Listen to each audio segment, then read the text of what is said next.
은혜 받으실 하나님 말씀은 구약 806페이지 시편 1편 1절에서 6절까지 말씀이 되겠습니다.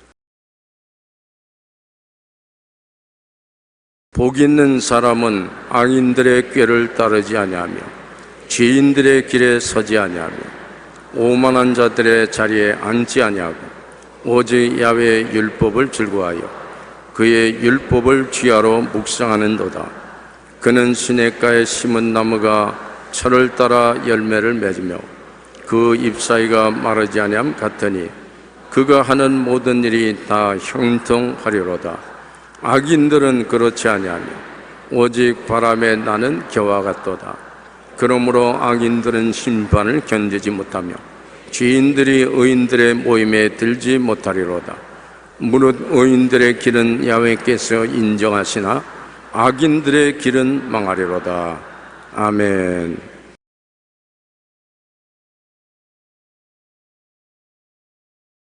오늘 모든 사람들이 인생을 형통하게 살고 싶어 하는 것입니다.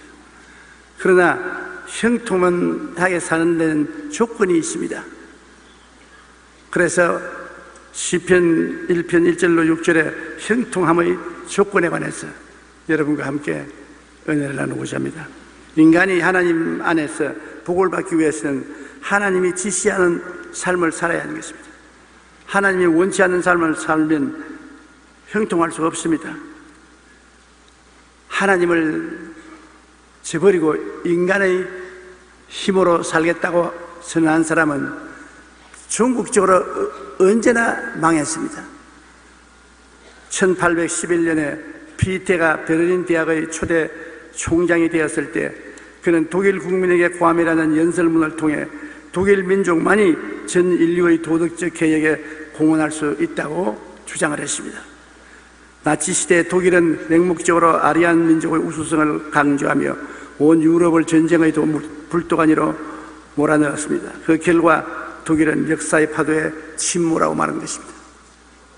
자기 민족만이 가장 우수한 민족이라고 주장하던 그 독일이 결국에는 패망했습니다. 일본은 자신들이 숭배하는 천황을 황신으로 신격화하고 아시아와 세계 지배를 정당화하는 일본 제국주의의 근거를 만들었습니다. 그러나 일본 역시 역사의 거대한 파도를 만나서 침몰해버리고 말하는 것입니다. 소련의 공산주의는 하나님도 없고 영혼도 정신도 없다고 하는 무신론적 유물론을 주장했습니다. 칼 막스는 종교는 인간이 만들었다 하며 종교는 어떤 아편이라고 신의 존재를 부인했습니다. 이처럼 하나님을 부정하고 철저하게 인본주의와 무신론에 발전한 소련 공산주의는 결국 역사 가운데 침몰하게 되어 처참하게 망하고 말았습니다. 우리는 역사를 통해 하나님 중심으로 설지 않고 인간의 신념이나 사람을 우상화한 민족과 국가는 반드시 역사의 파도에 침몰한다는 사실을 잘 알고 있습니다. 그러므로 우리 복 있는 사람은 이 사실을 마음속에 깊이 새기고 사람을 우상으로 섬겨서 따라서는 안 됩니다. 첫째, 복 있는 사람은 악인들의 꾀를 따르지 아니한다고 말했습니다. 악인들이 세상에 얼마나 많습니까? 그들의 꾀임에 따라가지 않은 것이 복이 있는 사람이라는 것입니다. 아담과 하와는 얼마나 복을 받았습니까? 사람이 하나님의 형상과 모양으로 지음을 받고 온 지구상에 있는 동식물을 다 다스리고 돌볼 권한을 받았으니 보통이 아닙니다. 그럼에도 불구하고 마귀에게 귀를 기울이고 마귀의 말을 듣고 그의 짝짝꿍해서 하나님을 반역하고 악을 도모했습니다. 마귀는 바로 그 자체가 악입니다. 악이라는 것은 쉽게 말하면 나쁜 놈입니다. 나쁜 놈. 야 이 나쁜 놈아, 야 이 악한 놈아, 똑같은 말입니다. 그 아담과 하와가 나쁜 놈하고 친구고 삼아서 같이 나쁜 놈이 되어버리고 말았었어요. 창세기 2장 17절에 선악을 알게 하는 나무의 열매는 먹지 말라, 먹는 날에는 내가 반드시 죽으리라고 했는데 마귀가 하와에게 정말 하나님이 그렇게 말씀하시냐? 그렇다고요. 동산 중앙에 있는 나무의 열매는 하나님의 말씀에 너희는 먹지도 말고 만지지도 말라 너희가 죽을까 하노라 하셨느니라. 죽는다고 했지 언제 먹지도 말고 만지지도 말라고 했습니까? 뱀이 여자에게 이르되 너희가 결코 죽지 아니하리라. 너희가 그것을 먹는 날에는 눈이 밝아져 하나님과 같이 되어 선악을 알 줄 하나님이 아심이라. 여자 그 나무를 본 적 먹음직하고 보암직하고 지혜를 얻을 만큼 탐스럽는지라. 그 열매를 자기가 따먹고 자기와 함께 있는 남편에게도 주매 그도 먹었다고 말했습니다. 이것이 인류 비극의 시작인 것입니다. 범죄한 아담은 노동과 죽음의 형벌을 받게 된 것입니다. 악이란 하나님의 뜻을 거역하고 이 세상에서 파괴하는 절망적인 마귀를 따라가서 죽음을 체험하는 것입니다. 복이 있는 사람은 악한 자의 마귀를 따라가지 않습니다. 에레미야서 2장 13절에 내 백성이 두 가지 악을 행하였나니 곧 그들이 생수에 그런 데 나를 버린 것과 스스로 웅덩이를 판 것인데 그것은 물을 가두지 못할 터진 웅덩이라고 말했습니다. 하나님 없이 생수를 얻겠다고 온갖 노력을 다합니다. 과학, 문화, 생활 환경의 개선, 온갖 것 다 하죠. 그래도 마음에 행복이 없습니다. 왜냐하면 두 가지 악을 품고 있기 때문에 그렇습니다. 그 중에 한 가지 악이 생수의 근원이 되는 하나님 버린 것과 그 다음 하나님 없이 인본주의로 우물을 팠는데 물을 가두어 놓지 못할 터지는 웅덩이인 것입니다. 야고보서 1장 15절에 욕심이 잉태한 즉 죄를 낳고 죄가 장사한 즉 사망을 낳느니라. 이 세상의 그 무서운 일들은 악이 세상을 지배하고 있다는 증거를 보여주는 것입니다. 우리가 신문의 뉴스, 텔레비, 라디오 뉴스를 들어보면 하루에도 어떻게 어마어마하고 두려운 일들이 생기고 있는지 모릅니다. 그건 왜 그렇습니까?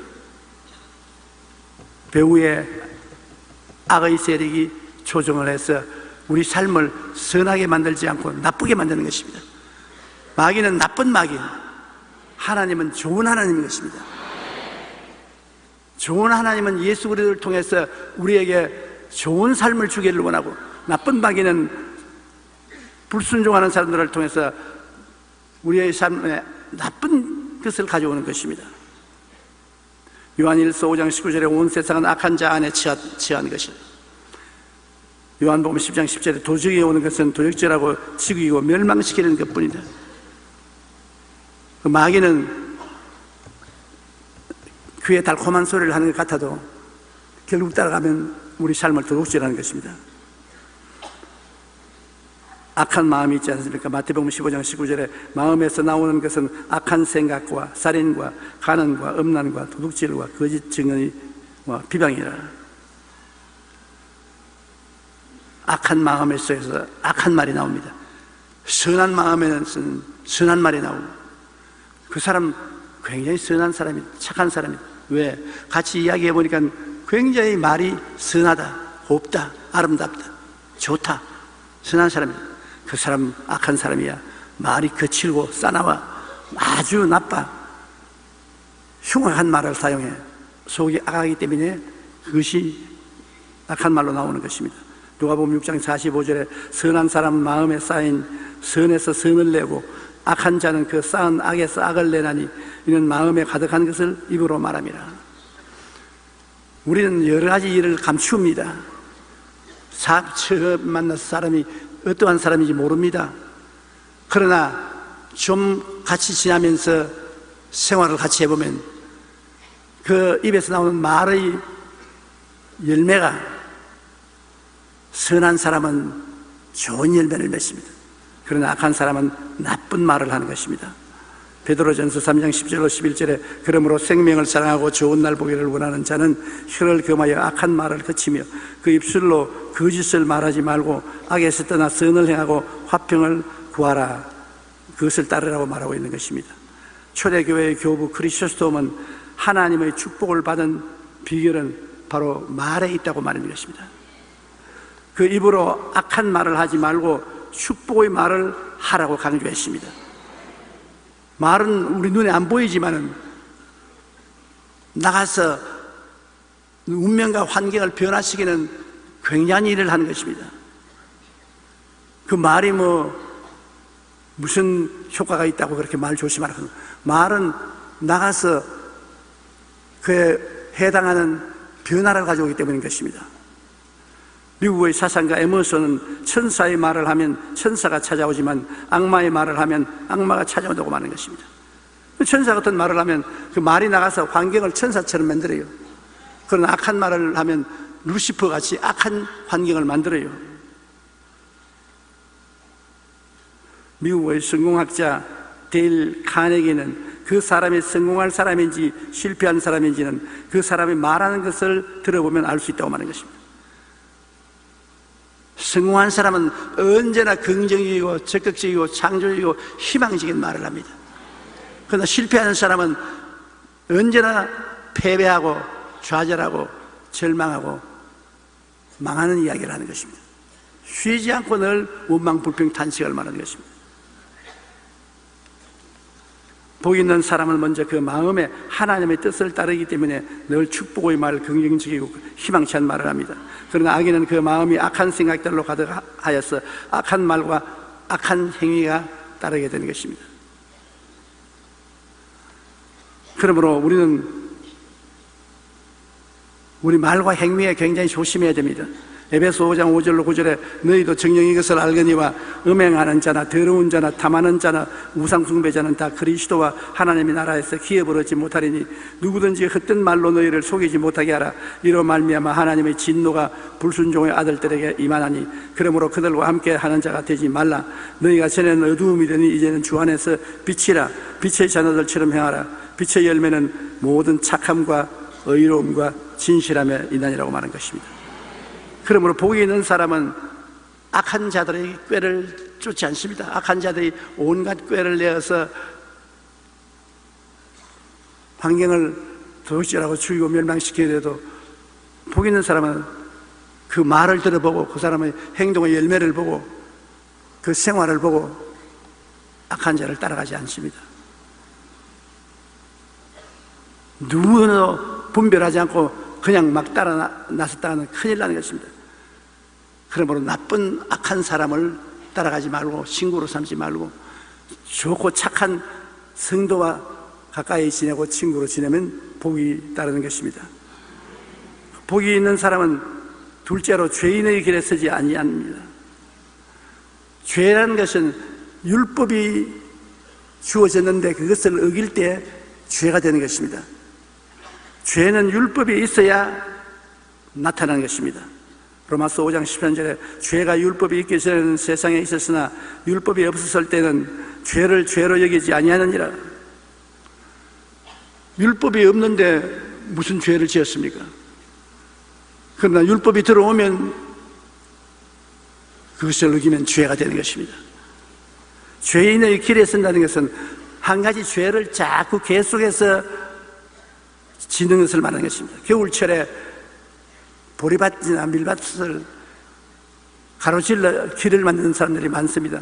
우리가 학교 다닐 때 둘러가기 싫으니까 보리밭이나 밀밭을 가로질러서 자꾸 하니까 사람들이 지나간 보리밭은 보리나 밀이 다 죽어서 길이 나돼 있습니다.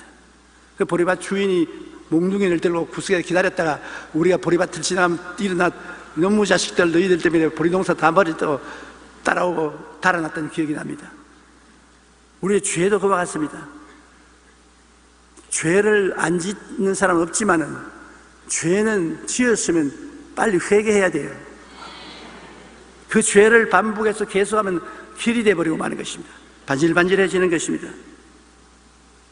그러므로 죄인의 길에서 보혈의 능력으로 단호히 자유를 얻어야 되는 것입니다. 하나님이 우리에게 보혈의 능력을 준 것은 죄에서 자유를 얻게 하기 위해서 주신 것입니다. 그러므로 죄를 지으면 즉시로 예수 그리스도의 보혈로 씻어달라고 기도해야 되는 것입니다. 우리가 그 많은 죄를 지었는데도 불구하고 우리 하나님이 예수님을 보내셔서 우리의 죄를 다 대신 짊어지고 영원히 청산해버린 것입니다. 여러분과 난 과거의 죄, 지금의 죄, 장차 지을 죄까지 예수님이 다 청산해버리고 말한 것입니다. 죄의 값은 사망인데 우리는 오늘날 죄 때문에 지옥 가는 것이 아니라 믿지 않기 때문에 지옥 가는 것입니다. 하나님의 은혜를 받아들이지 않기 때문인 것입니다. 요한 1서 1장 7절로 9절에 그가 빛 가운데 계신 것 같이 우리도 빛 가운데 행하면 우리가 서로 사귐이 있고 그 아들 예수의 피가 우리를 모든 죄에서 깨끗하게 하실 것이요 만일 우리가 우리 죄를 자백하면 그는 미쁘시고 이로우사 우리 죄를 사하시며 모든 불의에서 깨끗하게 해주신다고 말씀하고 있는 것입니다. 우리가 죄인의 길에 서지 않으려면 주님이 주신 십계명을 늘 마음속에 비춰봐야 되는 것입니다. 얼굴을 깨끗이 하고 머리를 깨끗이 해서 사람들 앞에 서려면 늘 거울을 쳐다봐야 되는 것입니다. 그와 같이 우리 죄에서 해방되려면 십계명을 알아야 뭐가 죄인 줄 알기 때문에 십계명을 적어서 벽에 붙여놓든지 수첩에 넣어놓든지 해서 매일같이 봐야 되는 것입니다. 나의 외에 다른 신들을 내게 두지 말라. 너를 위하여 우상을 만들지 말라. 야훼의 이름을 망령되게 부르지 말라. 안식일을 기억하여 거룩하게 지켜라. 내 부모를 공경하라. 살인하지 말라. 간음하지 말라. 도적질하지 말라. 내 이웃에 대하여 거짓 증거하지 말라. 내 이웃을 탐하지 말라. 알아야 내가 그것을 안 하지요. 모르면 하게 된다고요. 그래서 늘 십계명을 내 주위에 두고 쳐다보고 그를 행하면 죄에서 승리하는 삶을 살 수 있는 것입니다. 그러면 하나님이 가차히 계실 수 있기 때문에 하나님의 은총을 우리가 누릴 수가 있는 것입니다. 미국 연방수사국 FBI에서 가장 잔혹한 유아 살해범들을 조사했더니 공통점이 발견되었습니다. 이들은 교회에 가본 적이 없고 폭력적인 TV나 게임에 빠져 있었습니다. 12년간 은행 강도들의 고통 중도 교회에 가본 적이 없고 도박과 마약에 빠져 있었다는 것입니다. 미국의 범죄심리학자는 각종 범죄자들을 대상으로 심리조사를 한 결과 범죄자의 90%가 마음의 강팍한 사람이다. 마음이 아주 강팍해요. 그들의 마음은 굳어지고 병들어서 다른 사람에게 마음을 열지 않아 대화조차 하지 못했다고 말한 것입니다. 그러다가 보니 점점 더 마음이 사납고 강팍해져서 다른 사람들에게 해를 끼치고 폭력을 사용하며 살해까지 하게 된 것입니다. 우리가 하나님을 믿지 않으면 죄의 유혹을 더욱 빨리 받게 됩니다. 죄인의 길에 선다는 말은 죄를 따르는 것이 상습이 되어서 더 이상 양심의 가책도 없이 더욱 잔인하게 되는 것을 말하는 것입니다. 우리는 율법 아래 죄인임을 알고 마음으로 은혜를 구해야 하는 것입니다. 그럴 때 우리는 양심적이고 도덕적인 삶을 추구하며 죄인의 길에 서지 아니하고 하나님의 축복을 받게 되는 것입니다. 죄인의 길에 서서 축복받을 리가 없는 것입니다. 조선 왕조 시대에 충신 중에 이덕무라는 대신이 있었습니다. 그는 왕족의 서자 출신이었지만 시를 많이 쓰고 문장에 뛰어난 정조 대왕 때 규장각을 운영하는 관리로 등용된 것입니다. 그는 자기가 하지 못하는 4가지 것이 있다고 늘 얘기했습니다. 바둑과 장기를 뜰 줄 못한다. 소설을 볼 줄 모른다. 여색에 말할 줄 모른다. 담배를 피울 줄 모른다. 그렇게 말을 했습니다. 그러면서 이 4가지는 비록 죽을 때까지 못하더라도 내게 손에 들 것 하나도 없다. 나는 아이들에게도 이 4가지는 하지 말라고 가르치겠다고 말한 것입니다. 그래서 그는 아주 훌륭한 대신이 되지 않습니까? 미국 초대 대통령 조지 워싱턴은 당신의 가슴 속에 있는 정직한 양심의 불꽃이 꺼지지 않도록 힘써 노력하라고 늘 강조했습니다. 우리의 가슴 속에는 정직한 양심의 불꽃이 다 있습니다. 그러나 그 불꽃이 꺼지면은 엄청나게 흑암의 세력에 잡히게 되는 것입니다. 맛있는 음식일수록 썩으면 냄새가 고약하게 나는 것입니다. 착한 사람일수록 악하게 되면은 무지무지한 악행을 행하는 것입니다. 우리가 삶의 모든 면이 형통하여 복받는 삶을 살기 위해서는 해야 할 것과 하지 말아야 될 것을 분별해야 하는 것입니다. 그리고 하지 말아야 할 것은 그리스도의 보혈의 능력으로 단호하게 물리치고 죄로부터 자유함을 얻어야 되는 것입니다. 그럴 때 죄인의 길에 서지 않고 축복된 삶을 살 수가 있는 것입니다. 잠시 조그만 악을 범했는데, 조그마한 죄인데, 조그마한 죄가 없습니다. 조그마한 악이 들어오면 큰 악이 뒤에서 연줄로 따라 들어옵니다. 조그마한 죄를 지으면 큰 죄가 뒤를 따라서 줄줄이 들어오는 것입니다. 그러므로 복을 받으려면 악인들의 꾀를 쫓지 말고 죄인들의 길에 서지 말아야 되는 것입니다. 셋째로, 오만한 자의 자리에 앉지 말라고 하는 것입니다. 교만한 자리에. 날 좀 보소. 당신들보다 내가 나으니까 날 좀 보소. 이 바로 노아의 후손들이 그렇게 하는 것입니다. 노아의 홍수 이후에 하나님은 온 지면에 흩어져서 살아라고 했는데, 그들은 우리가 한 곳에 모여서 떨어지지 말고 살자, 그리고 탑을 지어서 하늘에 닿게 하여 하나님과 동등하게 되자, 그 다음에는 홍수를 내도 물이 차올라오지 못하게 하늘 끝까지 탑을 쌓자. 그래서 하나님을 거역하고 다 모여서 시날 평지에서 탑을 쌓기 시작한 것입니다. 하나님 말씀하기를 그들이 이렇게 한 마음이고 한 말을 하는 사람들이 모여서 이 일을 시작한 즉 막을 자가 없겠다고 말한 것입니다. 그래서 하나님이 내려오셔서 그들의 말을 혼돈시켜버리므로 서로 말이 통하지 않으므로 흩어지고 말았습니다. 바벨탑의 교만은 인간이 언제고 하나님을 거역하고 교만해질 수 있다는 것을 볼 수 있는 것입니다. 창세기 11장 4절에 또 말하되 자 성읍과 탑을 건설하여 그 탑 꼭대기를 하늘에 닿게 하여 우리 이름을 내고 온 지면에 흩어짐을 면하자. 그러므로 그 이름을 바벨이라니 이는 야훼께서 거기서 온 땅의 언어를 혼잡하게 하셨음이라. 야훼께서 거기서 그들을 온 지면에 흩으셨더라. 이 바벨탑만 안 세웠으면 우리 외국어 공부한다고 고통 안 나갈 것인데, 외국어 공부하려고 애를 쓸 때마다 바벨탑 때문에 원망스러워요. 외국어 공부가 여러분 쉽지 않습니다. 저는 영어도 공부했고 불어도 공부했고 독일어도 공부했고 일본어도 공부했습니다. 그런데 나중에는 이게 저게 갖고 아유 혼돈이 되고 바벨탑만 욕하게 돼요. 정말 교만은 패망의 선봉이요 거만한 마음은 넘어짐의 앞잡이인 것입니다. 교만하면 패망하고 거만하면 자빠지는 것입니다. 옛날에 이스라엘에 대제사장이나 바리새인이나 사두개인은 자기를 과대평가했습니다. 굉장한 지위를 가진 줄 알고 어시되고 사람들을 무시하고 예수님을 잡아 죽인 당사자들이 되는 것입니다. 마태복음 23장 5절로 8절에 그들의 모든 행위를 사람들에게 보이고자 하다니 곧 그 경문을 띠를 넓게 하여 옷수를 길게 하고 잔치의 윗자리와 회당의 높은 자리와 시장에서 문안받는 것과 사람들에게 랍비라 칭함을 받는 것을 좋아하느니라. 그러나 너희는 랍비라 칭함을 받지 말라. 너희 선생은 하나요 너희는 다 형제니라. 우리의 선생은 하나 예수님밖에 안 계십니다. 그러면 다 형제입니다. 또한 지도자라 칭함을 받지 말라. 너희는 지도자는 한 분이시니 곧 그리스도시니라. 너희 중에 큰 자는 너희를 섬기는 자가 되어야 하리라. 이사야 13장 11절에 내가 세상의 악과 악인의 죄를 범하며 교만한 자의 오만을 끊으며 강포한 자의 거만을 낮출 것이라.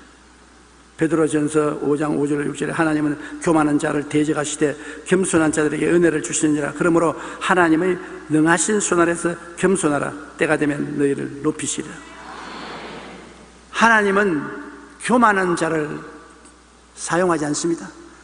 어느 누구를 쓰려고 하더라도 교만을 깨뜨리고 난 다음에야 그 사람을 씁니다.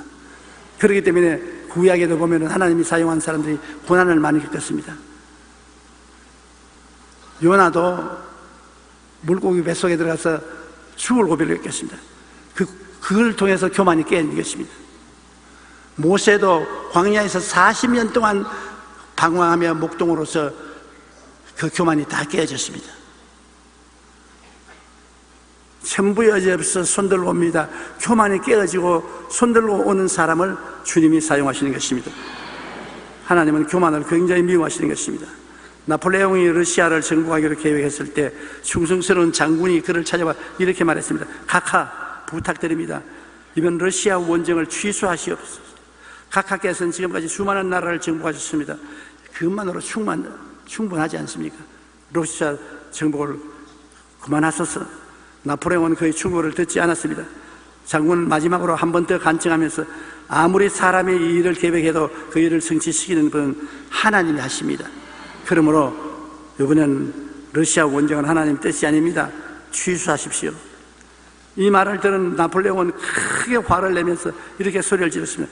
내가 모든 일을 계획하고 성취한다. 무슨 하나님이 일을 계획하고 성취해?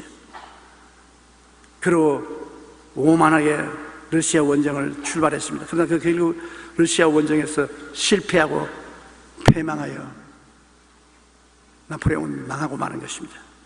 잠언서 16장 18절에 교만은 패망의 선봉이요 교만한 마음은 넘어짐의 앞잡이라고 말하는 것입니다. 마귀는 사람을 교만하게 만들어서 자기 자신을 과대평가하게 하고 하나님과 동등하다고 믿게 하여 결국 패망의 길로 인도하는 것입니다. 우리가 하나님 앞에 복을 받고 형통한 삶을 살기 위해서는 늘 낮아지고 겸비한 마음을 가져야 합니다. 결코 오만한 자들의 자리에 함께 앉아서는 안 되는 것입니다. 내가 복을 받고 높아질수록 낮아져야 되는 것입니다. 낮아지는 사람을 하나님은 붙들어서 높이 올리시고 놀리는 스스로 높아지는 사람을 낮추시는 것입니다. 겸손해진다는 것 참 귀하고 아름다운 축복인 것입니다. 프랑스 사상가 몽테뉴는 그의 책 수상록에서 교만에 대하여 이렇게 말했습니다. 교만, 강팍함, 사기는 패망의 삼총사다. 미국 스탠퍼드 대학교 심리학 교수인 루이스 스터머는 IQ 160 이상의 천재들의 일생을 조사한 적이 있습니다. 그런데 천재 아이들의 대부분이 성인이 되어 실패자의 인생을 살고 있다는 것을 발견하고 그 원인을 살펴봤습니다. 여러분, 학교 다닐 때 점수를 잘 받고 공부 잘했다고 해서 세상에 1등을 하지 않습니다. 우리 아버님이 늘 그 말을 했어요. 6.25 때 생활이 어렵고 공부할 시간도 없고 늘 나가서 일을 해야 되고 장사를 해야 되고 하니까 불평을 말했습니다. 이래가지고 어떻게 공부를 하냐. 그러니까 아버님이 하는 말이 학교에 1등 한다고 세상에 1등 하지 않는다.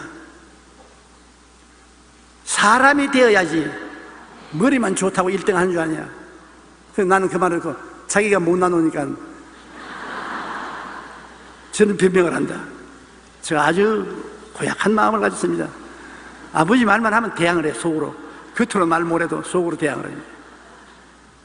그런데 내가 아버님 나이가 되어 보니까 그 말이 정말이요. 학교 1등이 세상의 1등은 아닌 것입니다. 가만히 보면 세상에서 중간지음 하는 사람들이 다 지도자가 되었지 1등 하는 사람은 바람과 함께 사라졌어요. 물론 자식들이 1등을 하고 하면 좋죠. 그러나 1등도 예수님 믿고 하나님 앞에 무릎을 꿇고 1등을 해야지 하나님 앞에 겸비하지 않고 스스로 1등 한다고 머리를 흔들면 패망하는 것입니다. 첫째, 내가 최고라는 교만한 마음이 있습니다.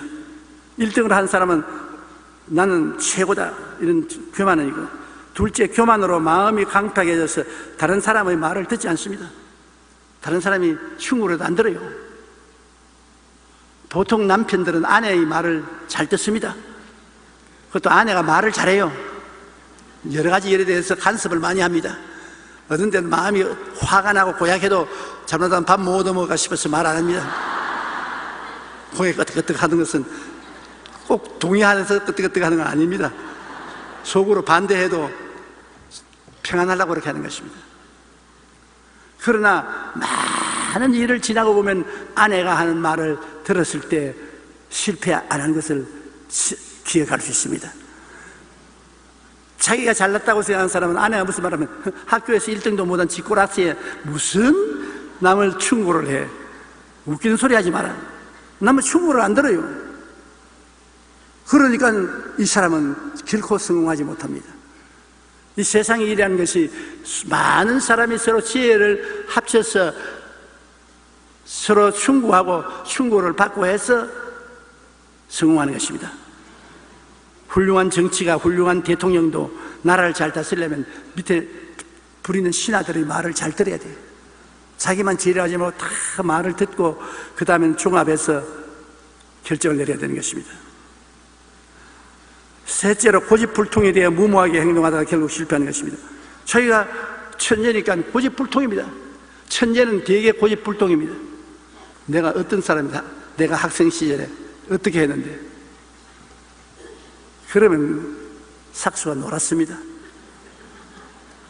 그러므로 교만은 패망의 선봉이요 거만한 마음은 넘어지면 앞잡이가 되는 것입니다. 아무리 머리가 뛰어나고 재능이 좋아도 그 모든 것을 주신 하나님을 의지하고 교만하면 실패합니다. 교만하고 오만을 저버리고 하나님 앞에 낮아져야 되는 것입니다. 하나님 앞에 무릎을 꿇어야 하나님이 축복해 줄 수가 있는 것입니다. 미국의 콜롬비아 대학의 역사 교수인 찰스 비어드 박사는 한평생 역사와 정치학을 연구했습니다.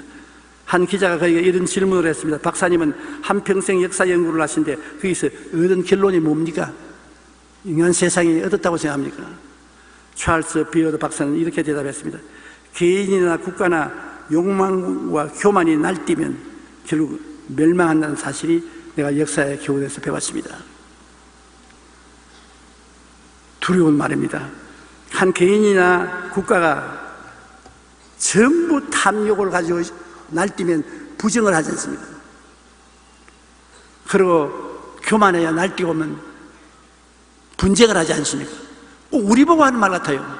남편 여러분, 아내를 무시하지 마십시오. 어떻게 안 무시하냐? 아내가 말하거든 끝까지 잘 들어주십시오. 바보 같은 말을 해도 끝까지 잘 들어주십시오. 그리고 대답을 해주고, 아내 여러분도 남편이 말하거든 받지 말고 끝까지 참고 들어주십시오.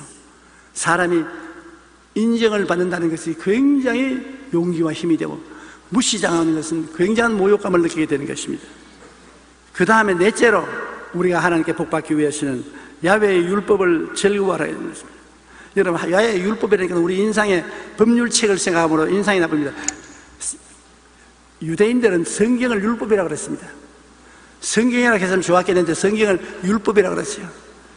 그러므로 야훼의 율법을 즐거워한다는 것은 항상 휴대하고 다니는 것입니다. 자기가 즐거워하는 일이 있으면 그 일을 하고 하지 않습니까?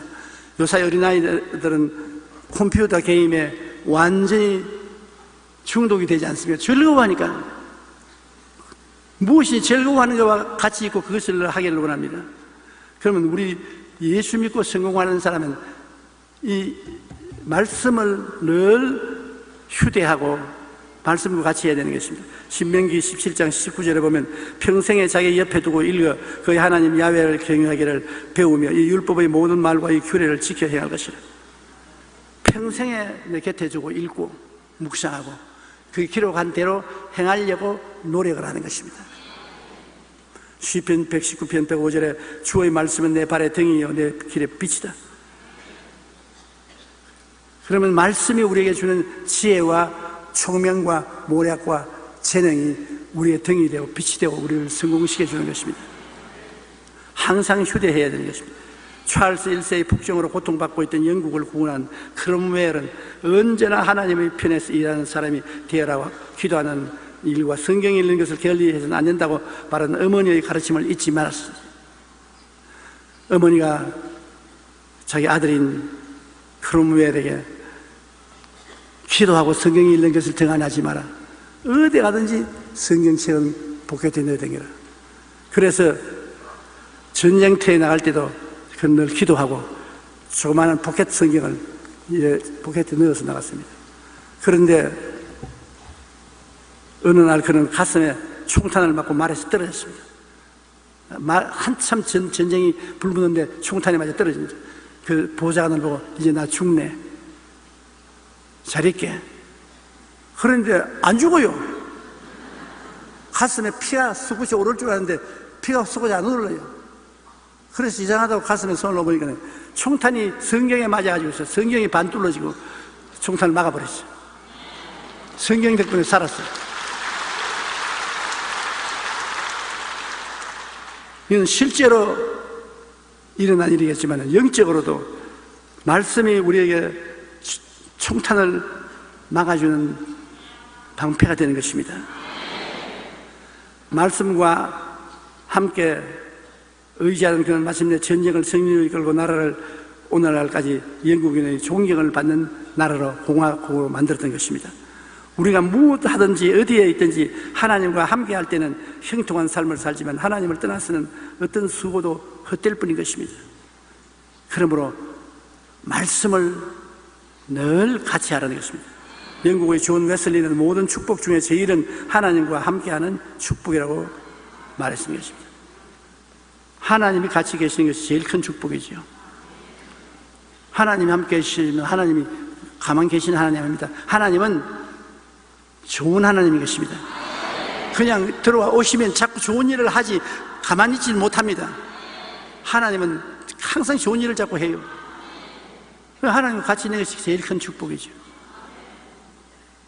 그러므로 말씀을 밤낮 읽고 묵상하는 것, 내가 말씀을 꼬지꼬지 묵상해서 생각해 보는 것 얼마나 좋습니까? 여호수아 1장 8절에 이 율법책을 내 입에서 떠나지 말게 하여 주야로 그것을 묵상하여 그 안에 기록된 대로 다 지켜 행하라. 그리하면 내 길이 평탄하게 될 것이며 내가 형통하리라. 하나님 말씀과 형통은 같이 따릅니다. 하나님 말씀이고 우리 삶의 형통은 형통이고 삶하고 관계가 없다고 생각하면 큰일인 것입니다. 요한계시록 1장 3절에 이 예언의 말씀을 읽는 자와 듣는 자와 그 가운데 기록한 것을 지키는 자는 복이 있다. 하나님 말씀에는 복이 함께 따르고 형통이 함께 따릅니다. 위계한 나라, 발전하지 못한 나라가 빨리 개명해지고 발전하려면 하나님의 말씀을 받아들여야 되는 것입니다. 그게 제일 속결입니다. 교회를 세우고 하나님 말씀을 가르치고 말씀으로 따라서 살면은 신속하게 성장하고 발전하는 것입니다. 미국의 대통령이었던 아브라함 링컨은 어린 시절 추억 중에 가장 인상에 남는 것은 어머니 무릎에 앉아서 성경 말씀을 들었던 것이라고 말했습니다. 특히 귀가 닳도록 십계명을 되풀이하여 들려주는 것을 잊을 수가 없었다고 했는 것입니다. 그가 공직에 있을 때 뇌물의 유혹을 많이 받곤 했는데 그때마다 거절하면서 그는 이렇게 말했습니다. 도둑질하지 말라. 주의 하나님의 말씀이니라. 링컨의 방에는 깃발 하나가 걸려 있었는데 거기에는 마음을 강하게 하고 담대히 하라. 두려워 말며 놀라지 말라. 내가 어디로 가든지 내 하나님 야훼께서 너와 함께 하시느니라. 대통령으로 직무를 다하다가 힘이 들 때마다 이 말씀을 보고 큰 힘과 용기를 얻었다고 말하는 것입니다.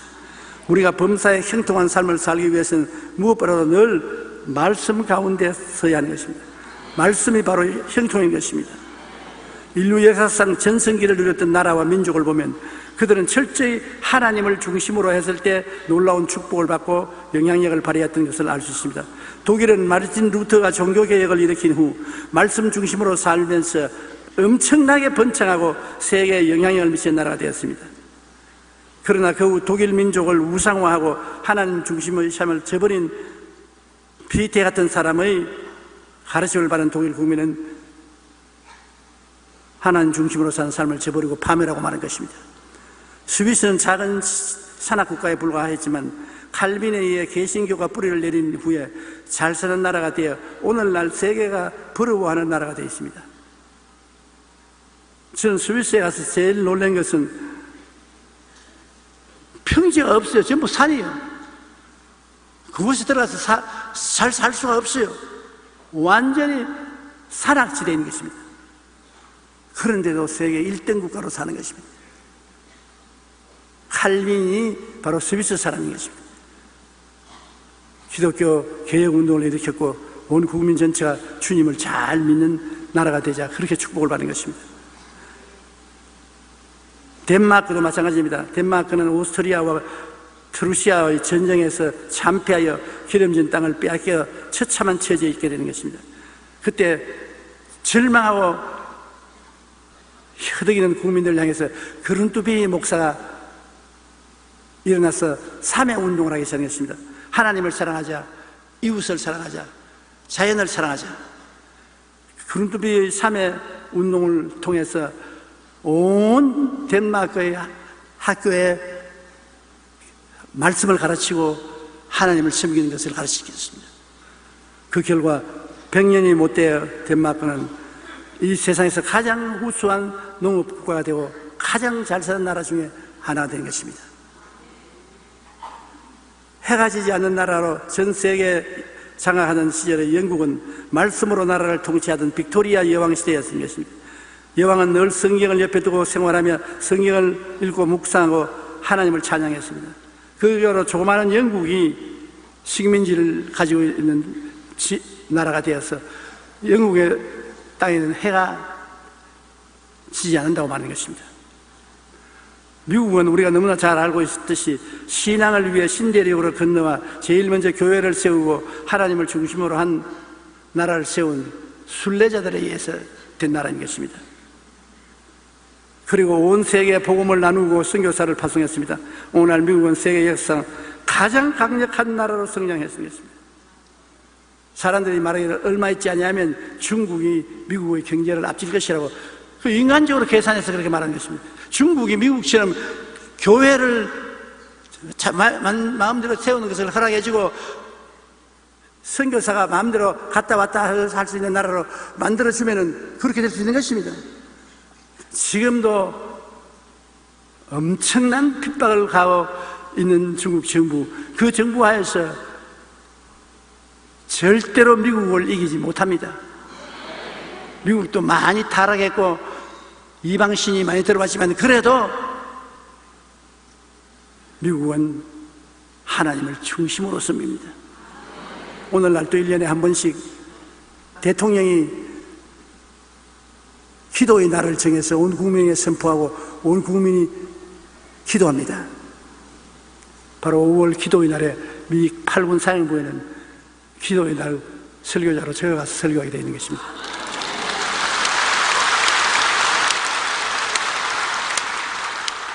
굉장히 감동을 받았습니다.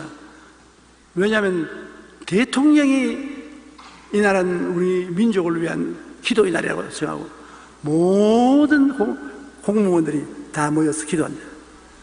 그럼 8군 사령부의 장군들이 다 모여서 기도한다.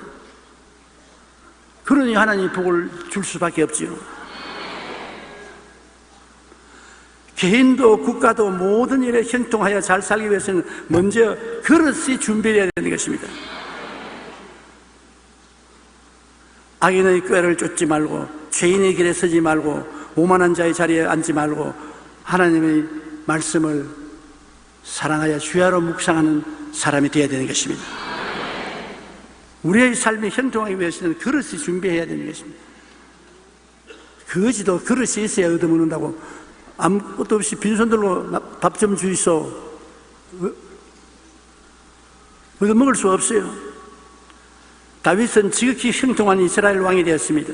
그가 하나님을 찬미한 시편 제1편에 복 있는 사람의 조건을 기록하고 있습니다. 자기가 그렇게 살았기 때문이었습니다.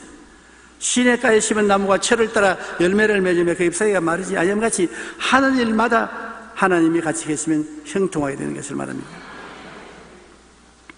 미국의 정치가 벤자민 프랭클린은 나이가 든 후에 자신의 삶을 돌아보며 이런 유명한 말을 남겼습니다. 첫째, 나의 삶이라 할지라도 내가 마음먹은 대로 되지 않는다. 내 삶을 내 마음대로 살 수 있냐? 그럴 수 없다는 것입니다. 둘째, 내 삶은 온전히 주관하시는 분은 하나님이라는 것을 깨달아야 합니다. 셋째, 지금까지 내가 살아오면서 하나님의 뜻에 순종한 만큼 내게는 행복과 성공이 있었다는 것입니다.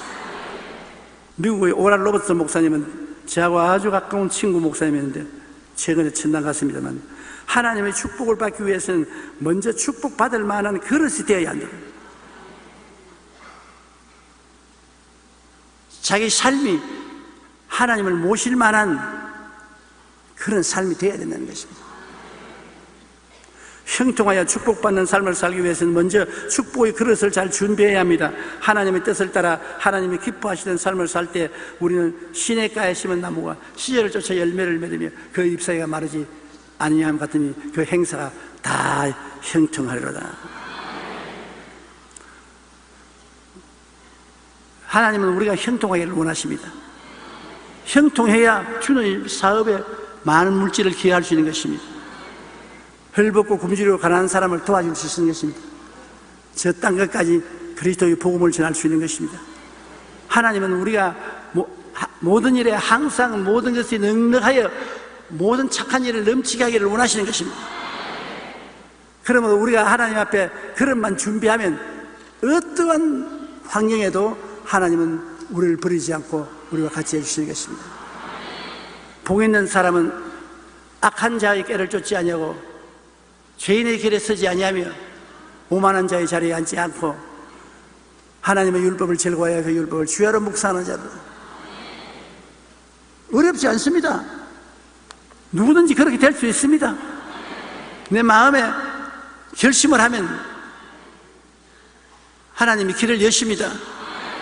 내 환경을 두려워할 필요 없습니다. 아무리 환경이 나빠도 하나님은 환경보다 더 크신 하나님이 계십니다. 그러므로 여러분, 성공적으로 인생을 사는데 필요한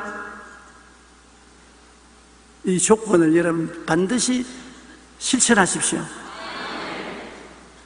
잘 실천하면 큰 복을 받을 것이고 조금 하면 조금 받을 것입니다.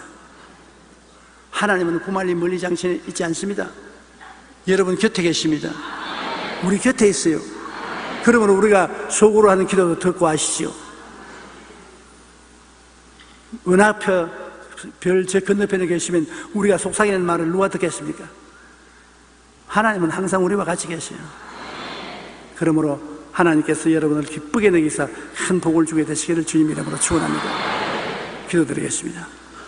살아계신 아버지 하나님, 우리가 이 땅에서 형통하게 살 수 있는 길을 하나님은 이미 우리에게 주신 것을 감사합니다. 하나님이 주신 길을 우리가 받아들이지 아니하고 따르지 아니함으로 늘 고생을 하는데 오늘 원하오니 아버지 하나님이 주신 길을 기억하고 이 길로 행하게 도와주시옵소서. 그리고 강하고 담대한 기도와 믿음을 갖게 도와주시옵소서. 예수님 이름으로 기도드립니다.